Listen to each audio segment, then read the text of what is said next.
Beautiful people. Okay, so today we have kind of a fun situation.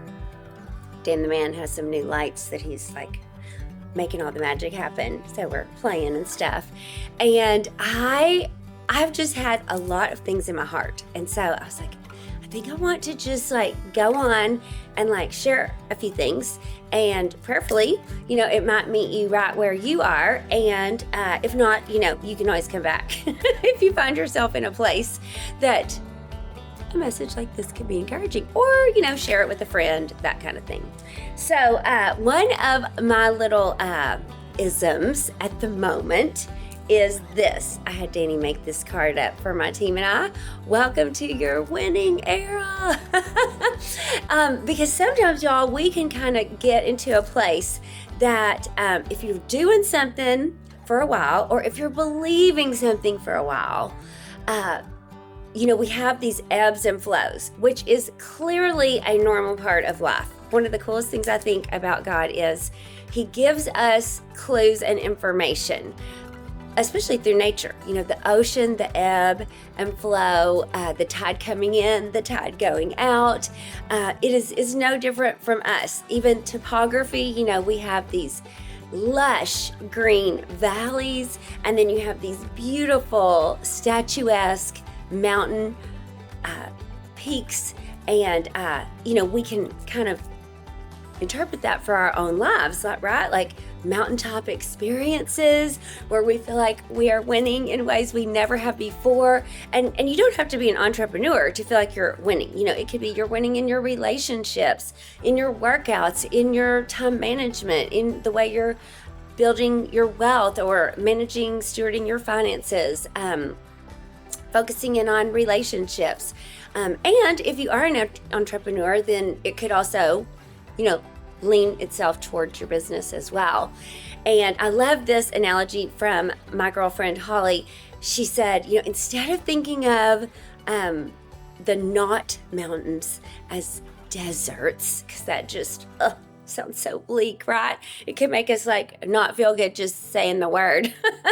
What if we really did think of it as these lush valleys where everything is green and there's waterfalls and brooks and streams and flowers that simply cannot grow on the mountaintops that are available and thriving in the valleys. And a lot of us do know, if you've lived a bit of life, that it's often in the valleys that we learn the most valuable lessons that actually allow us to surge, right? Not just to survive, but truly to thrive once we've kind of embraced them and made them our very own.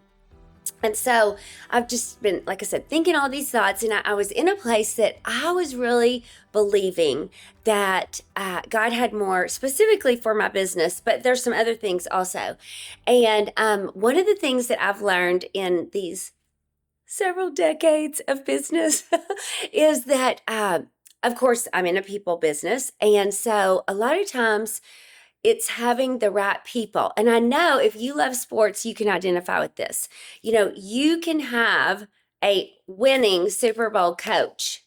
And then if a ton of the team is traded or retires, or you get a bunch of new rookies in, that shifts the performance of the team. Now, it's not that the coach isn't still awesome, but it's that there has to be some time, if you will, some connections, some relationship building, perhaps even some peaks and valleys that the team experiences together to really gel again, and for the heart of the team to merge and mold together and kind of shift and blossom. And so I'd kind of been in a valley. And this is one of the things that I've learned to pray in valleys is I can hang there. I often, though, get to a place of, if it's been an extended time, at least in my own experience, that's different for all of us, right? It's kind of like on The Chosen when the disciples are asking Jesus about timelines, and his answer is always what? Starts with an S. Soon. But what we know is that soon can mean different things to different people. especially him. And so I have learned to pray during those times. Lord, will you just show me where you are moving? If I can just see, and I know that he will unveil my eyes and let me interpret it as him moving. Like, give me eyes to see you moving. That is all I need to keep hanging on, right? Even if you might feel like you're hanging on to the end of a very frayed rope, it can give us that extra to hold on a bit tighter, a bit longer, like draw our body up so that we're not just hanging loose and it's like pulling out all of our strength and stamina, but kind of pull up and tuck ourselves in and hold on a little tighter, readjust. If I can just see you moving in some way. It's funny, I met a new friend back in the fall, and I just had a sense about her. Like, she was really energy giving and just sassy and fun. And she also totally loved the Lord. And so, although we are very different, we had a lot of really core similarities. And it encouraged my heart so much. It's not that she was joining me in my business, just having her enter my world as a new friend was so encouraging to me. And I began to pray for her and God's will for her. And it's interesting, like, well, I guess it was 4 months later, she did end up starting her own business and joining my team, and she has brought so much life. So I want to also just speak that out into your world, not underestimating what just even one person, one new friend who is that girl or guy, depending on who you are listening to this, what they can bring to the table, so to speak, to be life-giving to you. Of course, like, it's not that she's all about me and my dream. She's all about her and her dream. And she's also a team player. It's just that being around her reminded me what's possible. So let me back up and say this too. If you've been in a season of believing for a while, whatever that means to you, it could be weeks, it could be months, it could be years, right?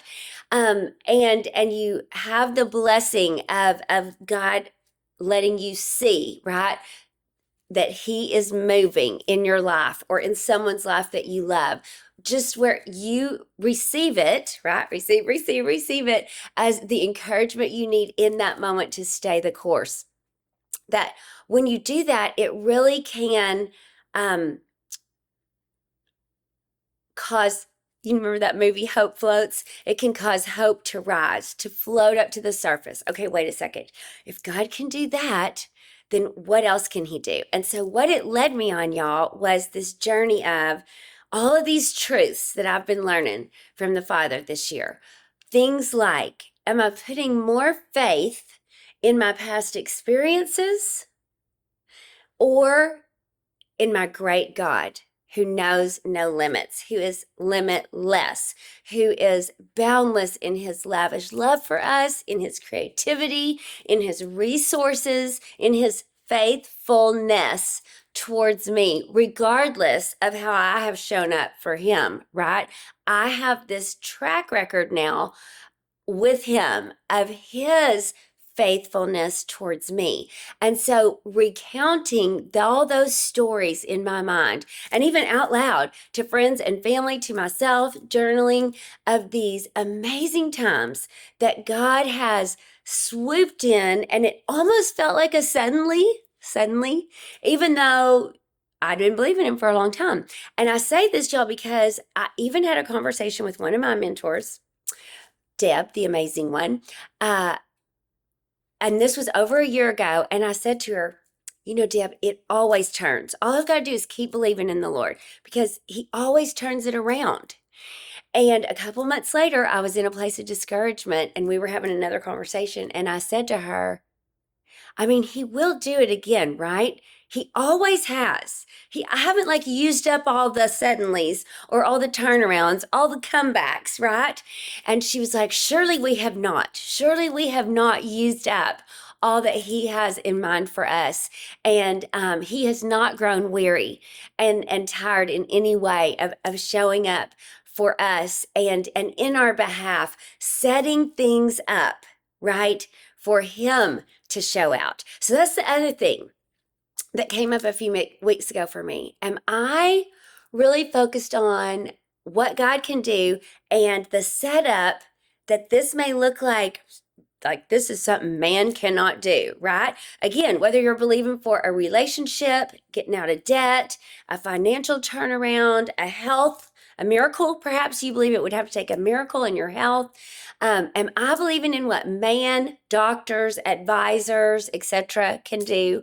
Or am I looking at this with, oh my gosh, this is so great because God, this is you. You're totally set up to show out. And there is no doubt that it could be anyone but you bringing the victory, right? And so maybe turning that around for whatever your situation might entail. So I wrote a couple of notes down, y'all, that so often my passion fixes the problem. When I allow my passion to rise, when I allow myself to remember everything good, everything I love about the person, the situation, the Lord, and how he's turned it around before, about how even the strength so often comes from the struggle. Not that we have to struggle to experience success or live in faith.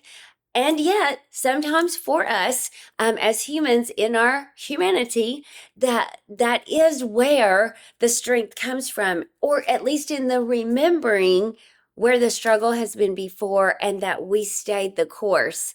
And in the end, it is true that God showed up in all of his might and power.